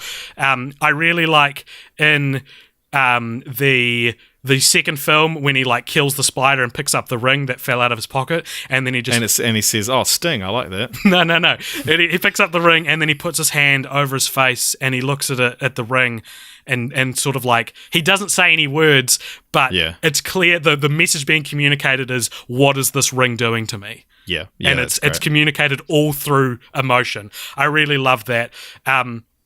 I love his conversation with Smaug. I love one thing probably the one thing I like the most. Two really good scenes or good moments in the Battle of the Five Armies is when Thranduil calls him out. And he's like, "Aren't you the guy who stole all our barrels?" And he goes, "Yes." It's like one of the only moments of like levity and like creative acting in the whole film. And the other part is when Thorin dies and he's crouched next to Thorin and his head is in his hands and he goes, and that's immediately followed by Toriel holding a dead Keely going, "Why does it hurt so much?" And it's like the other one was the like more emotive, like that's the one you should have ended on. Yeah. Fuck, man, that horrible scene that is, eh? So yeah, I really love. I think I love Martin Freeman's delivery of a lot of the lines. One of the reasons I liked the Desolation of Smaug so much is the way how it ends with him watching Smaug fly into Lake Town, and he goes, "What have we done?" And I love that delivery so fucking much, dude. I think it's such a cool. Yeah, it is great delivery. One of my favorite. It was on all the trailers, but when he's got the One Ring, and he's like, "Oh, I found something in there," and Gandalf's like, "What did you find?" And he's like, "My courage." Yeah. and it's like he's got a lump in his throat, and then it's like such a great delivery, and then Ian McKellen responds with like, "Good, you'll need it." And it's such a strange delivery of the line. Like you watch what his mouth is doing as he says that, and it's like, what a choice. Yeah. Well, similarly, besides that, I do think Ian McKellen kills it as Gandalf as well. Yeah. And it's like I love that. I way prefer Gandalf the Grey, and I love that he prefers Gandalf the Grey as well. Yeah, sure. And of course, Benedict Cumberbatch as Smaug is awesome as well. As I said, the scene with him and Bilbo is really, really cool, and I think Benedict Cumberbatch fills the hole that not having Gollum in the film. You know what I mean? Like, or at least Smaug does. Yeah. And I think because he's also did the mocap for it as well. Yeah. And I think that's what's wrong with Battle of the Five Armies, as I said before, is they don't have, like, the first one's got the Gollum scene, the second one's got the Smaug scene, and the third one doesn't really have anything. And combined, I would say Martin Freeman, Ian McKellen, and Benedict Cumberbatch as Smaug, and I guess Andy Serkis as Gollum by virtue of him always being Gollum, are the like four main reasons I'm not gonna just be like, Guillermo del Toro should just make a Hobbit movie. You know, these are the gold in them their hills. Like by all accounts, Martin Freeman's such a perfect choice. So who's to say Del Toro wouldn't have cast him? Yeah, exactly. What do you think of at the end of Desolation of Smaug when he's flying towards Lake Town and he's like, "I am fire, I am death." I think they ended it on the better line. It's such a strange thing because it's like I want to like it, but I don't quite. Right. Like it feels like it should be this iconic moment, and maybe if it was in a better film, it would be. But yeah. The What Have We Done from Martin Freeman it's so it was the main reason I was happy that they were split into 3 films when I was watching them. Yeah. Because I was like, otherwise you wouldn't end with this like amazing delivery and amazing little cliffhanger. Yeah. Although I do want to say the What Have We Done, and so it might be my favorite. This might be my favorite part of The Hobbit is I See Fire by Ed Sheeran. Yeah, I've got that written down as well. Yeah. Because like, fuck, that's a good song. Like, I do quite like Ed Sheeran, Cards on the Table, but that's like probably my favorite song by him. Yeah. But I don't think it works super well going from What Have We Done? Cut, directed by Peter Jackson. Oh, Misty Eye. Yeah, and I don't know if that fully works. And I remember seeing it in the cinema, and because that song was huge by the time the film came out, and just being like, yeah. Because I remember thinking, this is a weird end credit song. I was like, oh, they'll have a score and then go into that like they often do. And no, just straight into that, and I was like, okay, probably wouldn't have made that choice. Do you know, I'd never heard the song until the credits of Oh, really? Desolation Smell, because I don't really have that problem with it, because that was the first time I heard it. So a few more things that I really like in the trilogy. Gollum in An Unexpected Journey looks amazing. Yeah. And I felt so sorry for him. Yeah. Like, he's not doing anything wrong. Like, he's a little bit, like, he's a little bit ADHD. Yeah. But he's like, just kind of jumping around, like playing with corpses and stuff like that. And then, Bilbo comes into his home and he's like, oh, I'm going to eat you. And then Bilbo's like, nah. And then he just takes this ring and he's so sad. And it's like amazing acting by Andy Serkis and amazing work by Weta. But, oh my God, I felt so sorry for him when Bilbo takes the ring. Yeah. And he's like, there's this one shot where Bilbo's wearing the ring so he's invisible and he's like right in Gollum's face. And Gollum's like just looking for him. And he looks so sad. Yeah, it's excellent. That's what I'm saying. Like that conflict is so pertinent to the wider story of the Middle Earth saga, right? Because that's like that scene in the cave. I think is so good because it's actually like a huge turning point. Like it's the linchpin which the rest of the series moves off. Because if Bilbo hadn't stolen the ring, Sauron would have got it sooner because they found Gollum. Well, I think they found Gollum. Yeah, ended up being like Shire Baggins. So like, yeah, and I think that there is an obvious reason for this. So I'm not saying this like I'm like this genius or anything, but Gollum is also the most tasteful cameo of a Lord of the Rings character in the. Yeah. Is that scene in The Hobbit? Huh? And is that scene in the book? Yeah, of course. So that's what I'm saying. That's why it's obvious because it's based in the book itself. I wouldn't call Bilbo or Gandalf cameos because it's like they're the sake of the story of why. What about like Ian Holm Bilbo or Frodo? Yeah, I think that's distasteful doing Frodo and old Bilbo. I think that doesn't work at all. I think old Bilbo kind of works. But Frodo's pretty like... Yeah, Frodo's pretty like... We got him back, everybody! But because I think it works as a nice bookend having Ian Holm, actually, because it's the book we've already seen, which I guess is why it works as a prequel, because, you're actually only really flashing back to, like, the start of Fellowship of the Ring, and then you're reading the book he's written. I think Ian Holm maybe should have narrated it.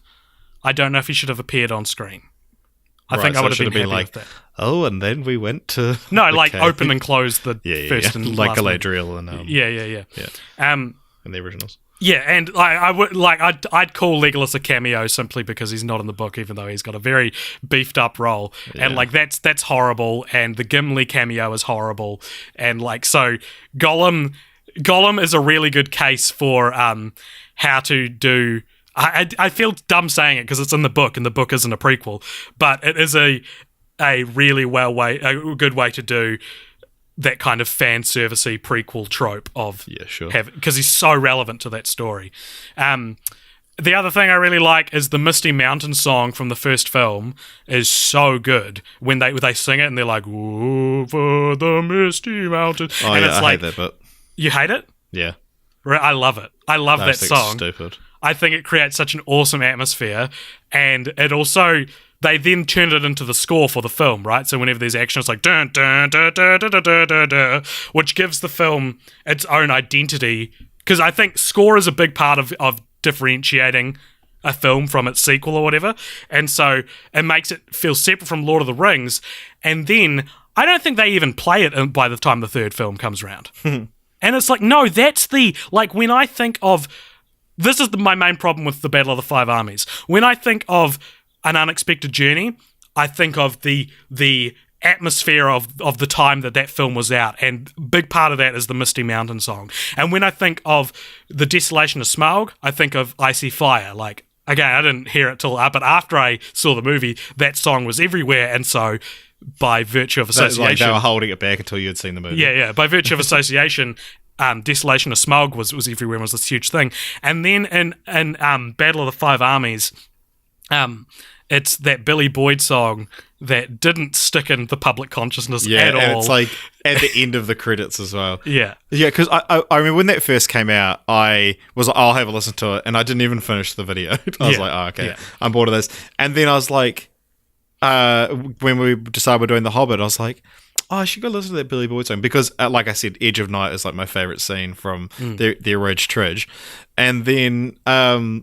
again, I didn't make it through the video. I was just like, oh yeah, no, that's right, I don't remember this. And the last thing I've got for things I really like is, Icy Fire by Ed Sheeran might be the best thing to come out of the entire trilogy. Cool. Okay, now we're going to move on to dumb IMDb trivia, Richard. Yay! So this, I scoured the IMDb. I spent about 2 hours reading IMDb trivia for the Hobbit films. Do you know how many times I saw the sentence, "This was Christopher Lee's final appearance in film," or like, something akin to that? They repeat the same shit over and over again, and it's like, I know it's based on a book. I know that some of it's taken from the appendices. Stop telling me this shit. It is interesting though, like, Christopher Lee in these films does look like someone who is about to die. Yeah. Like, he looks very sick and very sickly. But I mean, good on him. He was a real fucking rock and roll dude. Christopher Lee. I agree. Good on him. So here I've got quite a few, but 3 of them are like connected. So the first piece of dumb IMDb trivia I've got here, because IMDb trivia is user submitted, right? So anyone can edit, and it's doesn't have to be good. All right. During Bard's speech to the people of Lake Town, after they reach dry land, the fourth wall of cinema is broken by a Siberian husky as it looks at the camera during a widescreen shot, though it is highly unlikely the husky's gaze was intentional. We may never know the secrets that rattle on inside a Siberian husky's ask mind. Peter. I like how it's highly unlikely that the husky's gaze. It's not like, obviously the husky's gaze probably wasn't intentional. Yeah. It's highly unlikely. It implies that we can find out. Yeah. But I love the like, because I imagine if you asked Peter Jackson like about any frame of Lord of the Rings, he'd be able to be like, oh yeah, like get real deep into it. Whereas like, when the husky looks at the camera, was that intentional? What the fuck are you talking about? I have no idea what you mean. I don't care. So this next, I'm going to read out 3 in a row. Okay, so by itself they're not going to sound dumb, but okay, I will not interrupt you. 3 in a row. Okay, number 1. The final this is for Battle of the Five Armies. The final movie of the cinematic Middle-earth franchise that began with Lord of the Rings, The Fellowship of the Ring in 2001. Number 2. This is the 6th movie taking place in Middle-earth to be directed by Peter Jackson. It is also set 3rd in terms of franchise chronology. Number 3. This is the last movie in the Hobbit trilogy, and also the final movie in the Middle-earth film franchise. They're in a row. I fucking know. I know. It's right at the bottom, and after reading 2 hours worth of IMDb trivia and getting to that, if you it's don't like, fucking know that. I am in hell. This is purgatory. It's just reading the same sentence worded slightly differently each time, over and over again. All right, and the last thing I wrote down was for dumb IMDb trivia. This is a great little piece of dumb IMDb trivia, Richard. Oh, beautiful. As spoilers for Battle of the Five Armies, not that we haven't spoiled it already, but as Fili dies before Keely in the movie, Keely becomes the Crown Prince of Erebor for a little while until his own death later on. Imagine bringing that up at the funeral. Like you're all standing around their bodies and you're like looking at Keely and you like, lean over to the dwarf next to you and you're like, because Keely actually died after Fili, he was technically the Crown Prince of Erebor for a little while. For 20 minutes. But, do any characters actually know that they died in that order? Maybe not, but the movie certainly knows that. And you know what? It's something like someone would say because they found it out. And yeah, they'd say it at a funeral, and then someone would be like, hey, just stop talking. This is not the time to be talking about this. Yeah, or do you think when I speak, I should mention that we hear mourning the Crown Prince? No. But like, it's fine because technically they were both crown princes. Yeah. No, so it's like it's not taking anything away from his brother. I don't think he should focus on it. Maybe just talk about his girlfriend. But Keely was the crown prince of Erebor for like a little while, like half an hour. He's still who is it now? It could still be him. Maybe they didn't have any ears. Does anyone know who the Crown Prince is? And then the guy gets up to do a speech, and he's like, the last thing, I love Feely, I love Keely. They were both dear to me. And do you know that because Feely died before Keely, and the guy who's telling him not to like face palms in the crowd, Keely was the Crown Prince of Erebor for a little while. This is now my continue the franchise. Well, before we continue the franchise, Richard, one thing we have to talk about is titles, because we talk about them a lot on this podcast. Yeah. Now, I'm not the biggest fan of the Hobbit film subtitles, particularly the last two, which feel real like grandiose and fantastical in contrast to like the like An Unexpected Journey is very Bilbo focused and therefore Hobbit focused, and the film's called The Hobbit, right? So originally the second of the two films was, as I said before, was going to be called There and Back Again, which is obviously a nod to Bilbo's autobiography. There and Bakugan.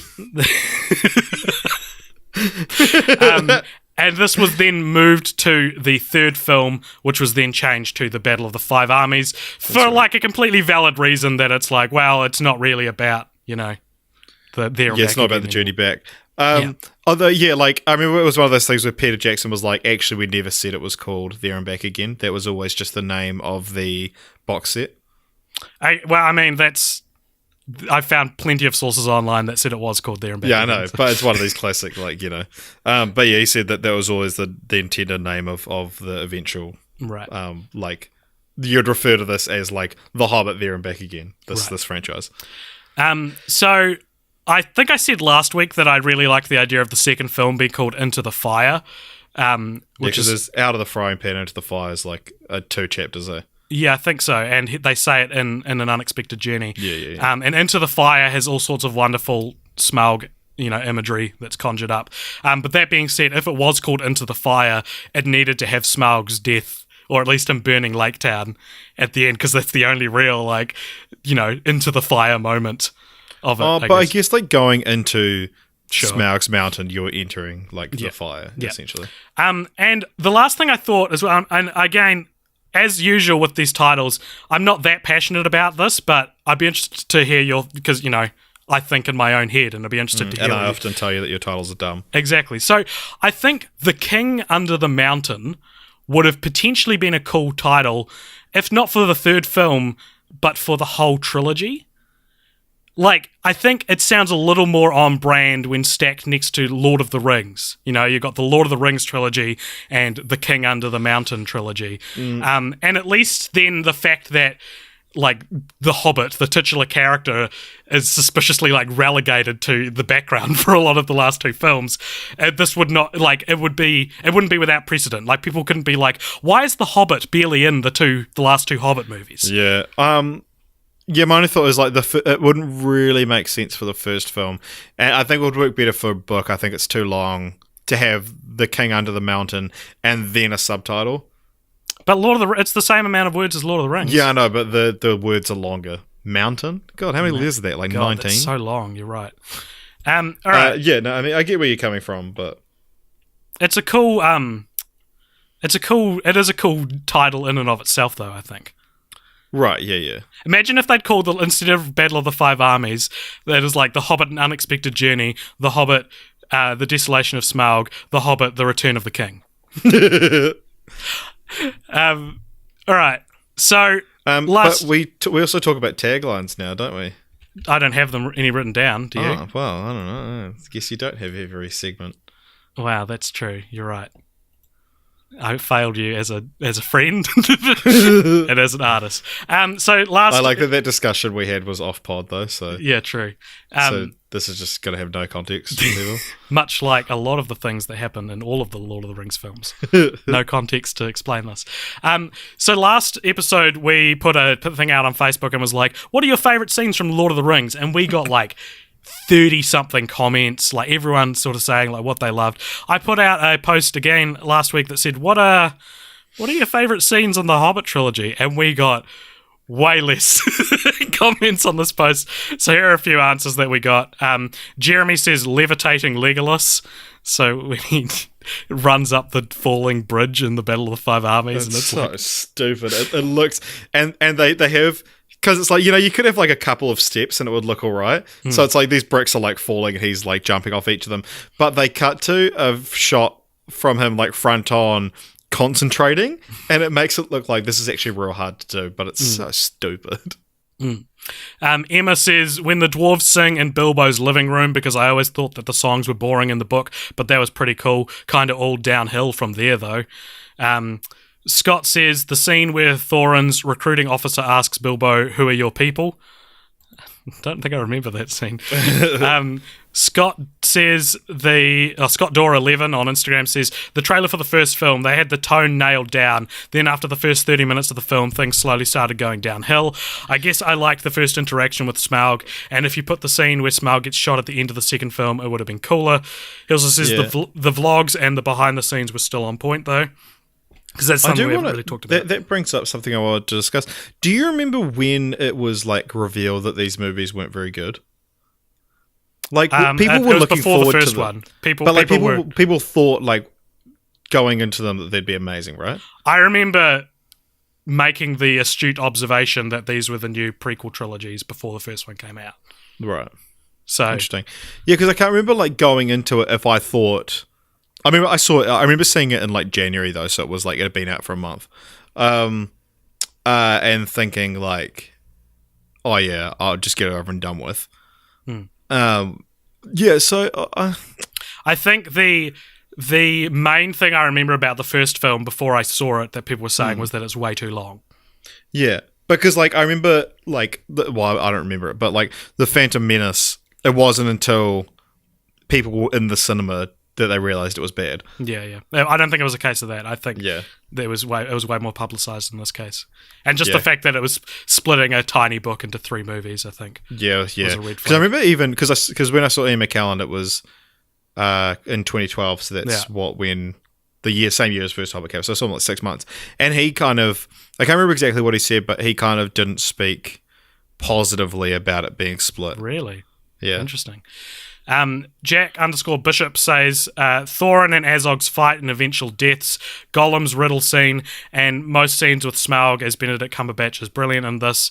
And the last fan comment for favourite scenes is from Ben, who again is one of our patrons, who says, probably the first time Bilbo's sword glows blue, and then one of the dwarves is like, they told me you'd have a little blue sword, they didn't say anything about a little blue man, which again is a reference to Big Fat Liar, which is a film that on our Patreon he's desperately trying to get us to watch, but we will not unless people vote for it.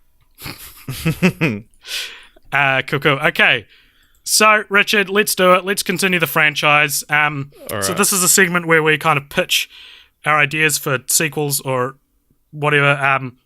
While there are plenty of like Middle-earth adjacent projects going on or have existed, a few of which we talked about in the last episode. There's nothing really expanding upon specifically The Hobbit in production. Surprise, surprise. Again, the only thing of note would be the Amazon TV series, which actually had a mild update, Richard, since we spoke about it last. Yes. Because you said that Peter Jackson was asked if he's going to be involved, and he essentially said, fuck no. But according to Slash Film, Peter Jackson might be involved, or at least he's not involved. Yes. That was the last statement that they released a couple days ago about it. I also found out apparently the series is going to tell new stories within Middle-earth, and there's been a long-standing rumor that it'll be an Aragorn-focused prequel, which frankly sounds like a pretty bad idea.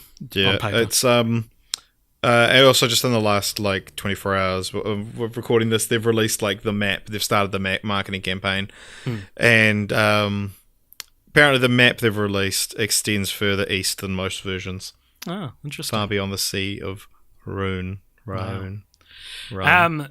One thing I did find interesting, though, is that this isn't like exactly continuing the franchise, but it's worth mentioning here, is back when the Hobbit trilogy was only going to be 2 films, did you know that the original plan was to make the first film The Hobbit and the second film one that, like a fictional film, like one that's not based on a book that bridges the gap between The Hobbit and The Lord of the Rings?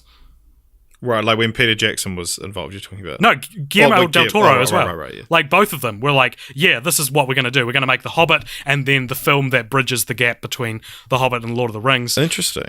This film would have possibly featured storylines following Gollum getting to Mordor and Aragorn setting watch on the Shire, which sounds like thrilling stuff. And worse than the shitty trilogy we already got, to be honest. So, like, I didn't see...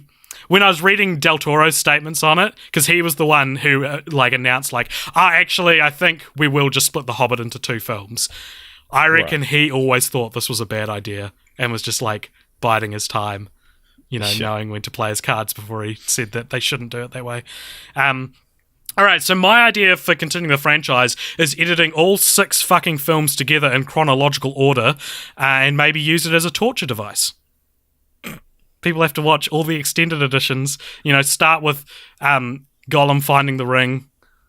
Nice. And then all of the Hobbits, except for the opening bookends. The bookends will just be like this weird thing where he's like, it goes from the Hobbit to then like 1 or 2 scenes from Lord of the Rings, and then Bilbo being like, I remember this. Yeah. Yep, that sure was fun to remember. No well wishes, solicitors, and it's like they don't change the frame rate between the films. It briefly cuts to like 48 frames per second. All right, what's your idea, Richard? So there's a line of dialogue in An Unexpected Journey where Bilbo's like, "How many wizards are there?" And he's like, and Gandalf's like, "Well, you've got me, the Grey. There's Saruman the White, Radagast the Brown, who we meet in these films, played by Sylvester McCoy." Who's just the fucking stupidest character. Mm-hmm. And then he's like, "Oh, there's 2 blue ones, but I forget their names." And then that's it. And it's like the most intriguing line in the whole franchise. So I would like to see a movie about those 2 blue wizards. Now, I'm sure they exist in the canon and you can look up their names, but I like the idea of doing like, are you familiar with like Rosencrantz and Guildenstern Are Dead? Yeah. It's a sequel to Hamlet that takes place at the same time, and it has them being like responsible for things off screen.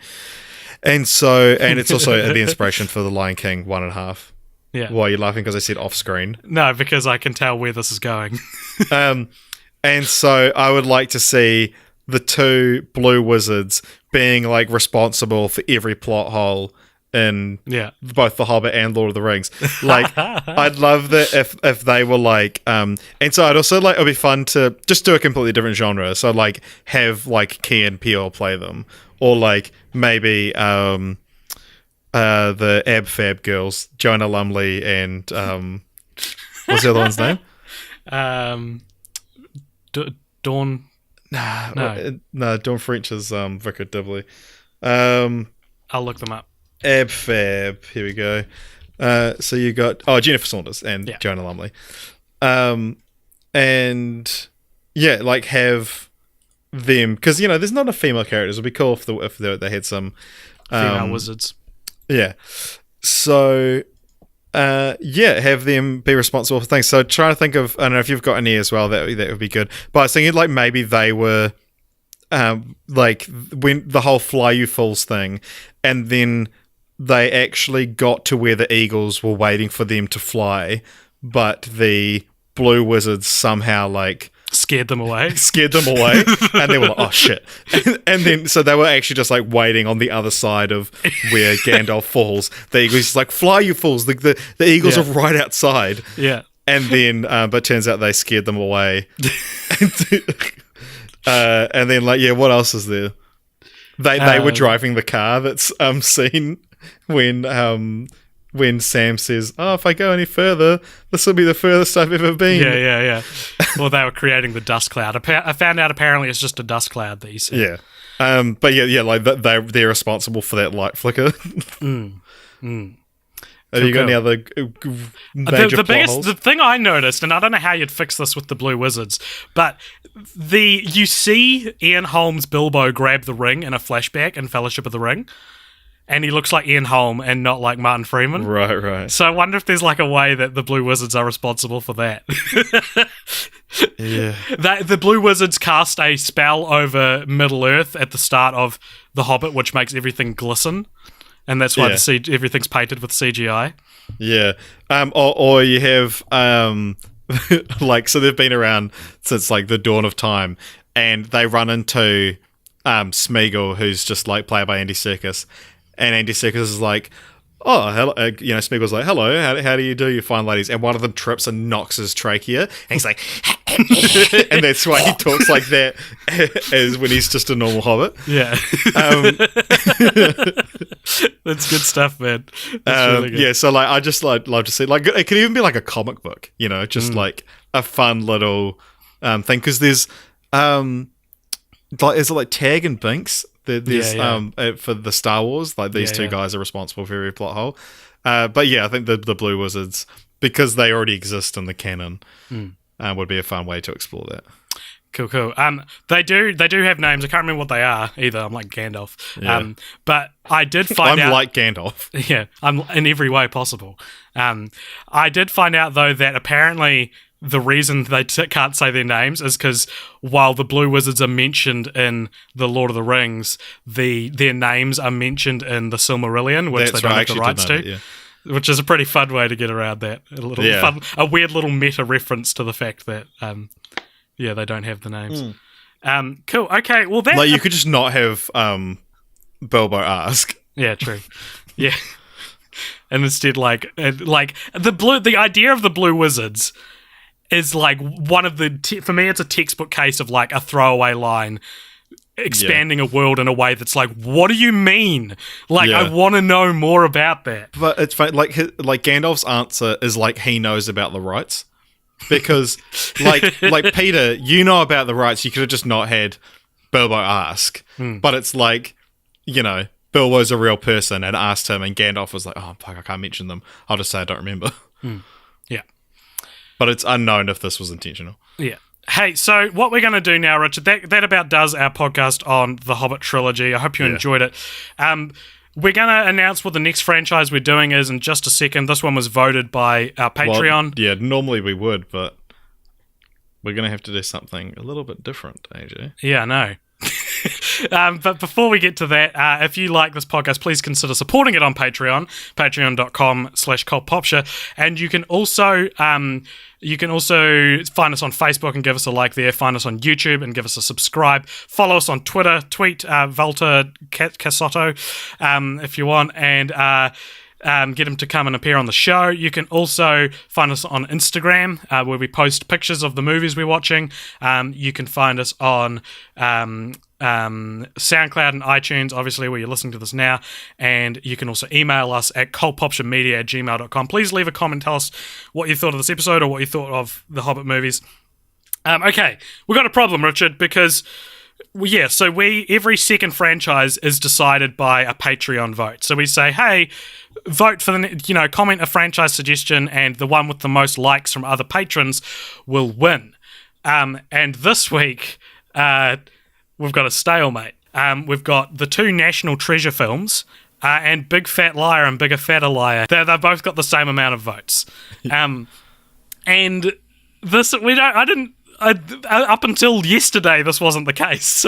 I was watching it and National Treasure was winning, but now it looks like Big Fat Liar is up there. What is the best practice? How do we decide? I can tell you which one I'd rather do.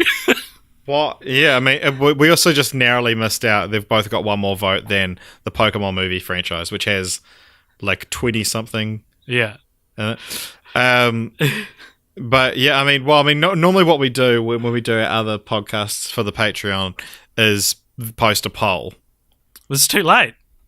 Well, we can post a poll and then record a little extra second tomorrow announcing what it is. I can't. Oh, yeah. I'm real busy for the rest until this gets released. I have to edit this as soon as we finish recording. Okay. Should we flip a coin? Do you have a coin on you? Yeah, I'll just grab one. Wait, no, we need it to be audible though, because you could be making it up. Okay, start filming. No, I'll get the random number generator. Okay, just between 1 and 2. Yeah. Or no, I'll do like a random number between like 0 and 200, and if it's greater than 100... Well, if it's odd or even. Yeah, okay, yeah. So, which one should be which? Well, you decide. Big Fat Liar is odd and National Treasure is even. Okay, so it's between 0 and 294. Okay. Wait, what did you say? 112. I said Big Fat Liar is odd and National Treasure is even. 212. It's even! We're on National Treasure, baby! Suck it, Ben, you Fuck idiot. you, Ben! Thank you for your monthly donations, actually, Ben. We greatly appreciate it. And, you know, from a content perspective, I think it's funnier to drag out the Big Fat Liar like debacle for more than a couple episodes. So we've lived to die another day with National Treasure being our next franchise. The 2 National Treasure films. Yep. Oh, fuck, that was close, bro. I really don't want to watch Big Fat Liar and Bigger Fatter Liar. Well, the thing about Big Fat Liar is I just don't think it's going to make a very good podcast. It's not interesting. No, we'll have to, like, get drunk for it or something. Like, we'll have to do something to, like, open up the... Maybe we could be big fat liars and lie about the plots of the whole movies. You know? We could have lied and gone with National Treasure, even if we got Big Fat Liar, and just be like, well, yeah, we're keeping in theme with the movie. It's about liars. All right, so that's it. Tune in next week next week to hear us talk about the Oscars. I should say now, actually, that the episode is going to come out a little later in the day because the day that the podcast comes out is the same day as the Oscars. So we're actually going to record it after the Oscars and release it probably Monday night New Zealand time as opposed to Monday morning New Zealand time. Yes. And then the week after that, we're going to be covering the 2 National Treasure set movies. What are we doing the week after that? We don't think we have anything planned, do we? Feel free to comment your suggestions. We need to call Peter Jackson and be like, "Hey man, we need an off the fly plan for our 3rd episode from now. Can you tell us? Just think of something quickly." We love you, Peter Jackson, but please make something better.